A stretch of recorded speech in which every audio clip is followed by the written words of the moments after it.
सितंबर का महीना था। काली अंधेरी रात थी। धीरे धीरे से हवा की ठंडी लहरें आ रही थी। आकाश में बिजली चमक रही थी। महेंद्र चाचा अपने घर से दूर अपने खेत में खाट में सोए हुए थे।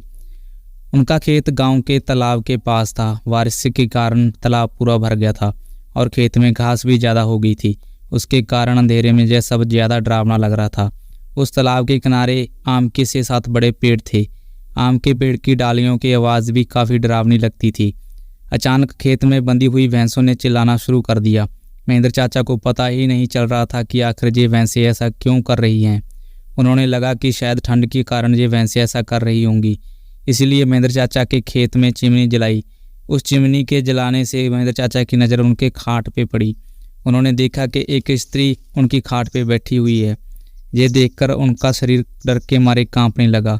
उसी वक्त आकाश में बिजली का तेज झटका हुआ। वैसे तो महेंद्र चाचा बहादुर थे, लेकिन आज उन्हें थोड़ा डर लग रहा था। उसी वक्त काका ने आग में सूखी घास डाली और आग को ज़्यादा बढ़ाया। इसकी वजह से वे औरत ठीक से दिखाई दे रही थी। महेंद्र चाचा ने तापने के साथ बैठे बैठे ही आवाज़ लगाई, कौन है? पर सामने से कोई प्रतिक्रिया नहीं मिली, इसलिए काका अचंभित रह गए। उनकी समझ में कुछ नहीं आया। काका खड़े हो गए। महेंद्र काका ने सोचा कि अब डरने से कुछ नहीं होगा, मुझे हिम्मत से काम लेना पड़ेगा, क्योंकि जो डर गया वो समझो मर गया। चाचा ने एक बड़ी लकड़ी हाथ में ले ली और बोले, कौन हो तुम? तुम्हें क्या लगता है कि मैं तुमसे डर गया हूँ? लेकिन सच तो यही था कि चाचा अंदर से पूरी तरह से डर के मारे कांपने लगे थे। चाचा का ये गुस्से वाला रूप देखकर वो स्त्री खड़ी हो गई और जोर से बोली, क्या तुम मुझसे नहीं डरते? चाचा ने हिम्मत की और बोले, यहाँ से चली जाओ, वरना ये लाठी से मार मार के तेरा सिर फोड़ दूंगा। इतना बोलकर महेंद्र चाचा ने लाठी उठाई और उसी वक्त उस औरत ने आवाज़ उठाई, अब तू मुझे मेरे ही घर से बाहर निकालेगा। यहाँ तो मेरा बचपन गुजरा है, ये मेरा ही घर है, मैं जहाँ सालों से रह रही हूँ। यह सुनकर चाचा का डर और गुस्सा दोनों ही शांत हो गए। उन्हें लग रहा था कि मेरे सामने जो औरत खड़ी है उसे मैं जानता हूँ। उसकी आवाज़ भी जानी पहचानी लग रही थी। चाचा सोचने लगे कि आखिर ये औरत कौन है? अगर मैं इस औरत को जानता हूँ तो आखिर ये इतनी भयानक और विकराल रूप में क्यों है? अचानक, अरे ये तो ज्योति है, मेरी बड़ी बहन।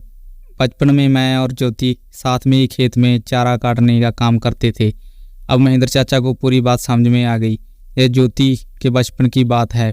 जब ज्योति 14 साल की थी, तब इसी खेत में गांव के कुछ बच्चों के साथ खेल रही थी। दूसरे बच्चों की तरह ज्योति भी पेड़ पर चढ़कर एक डाल से दूसरे डाल पर छलांग लगा रही थी। अचानक ज्योति जिस डाल पर बैठी थी वह डाल टूट गई और ज्योति मुंह के बल नीचे गिर गई। यह देखकर सारे बच्चे डर के मारे चिल्लाने लगे। बच्चों के चिल्लाने की आवाज़ सुनकर बड़े लोग वहां पहुंचे और ज्योति को उठा के अस्पताल ले गए, लेकिन तब तक काफ़ी देर हो चुकी थी। ज्योति की मौत हो गई थी। महेंद्र चाचा को ये सारी बातें याद आ गई और वह सीधा ज्योति के पास जाके रोने लगे। जब यह बात गांव वालों को पता चली तो सारे गांव वाले चौंक उठे थे। वास्तव में वह ज्योति ही थी।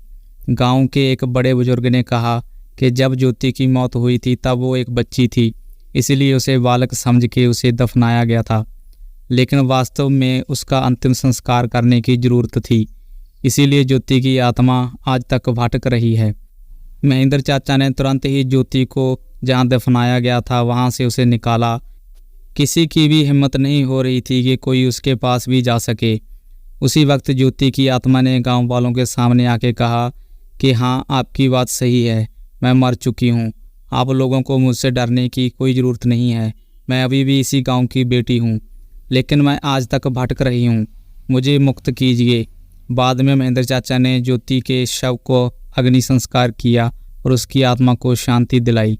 आप लोगों को ये कहानी कैसी लगी कृपया कमेंट करके ज़रूर बताएं, और अगर आपको ये कहानी अच्छी लगती है तो हमारे चैनल को ज़रूर सब्सक्राइब करें। मिलते हैं दोस्तों एक और नई कहानी के साथ, तब तक के लिए बेस्ट ऑफ लक।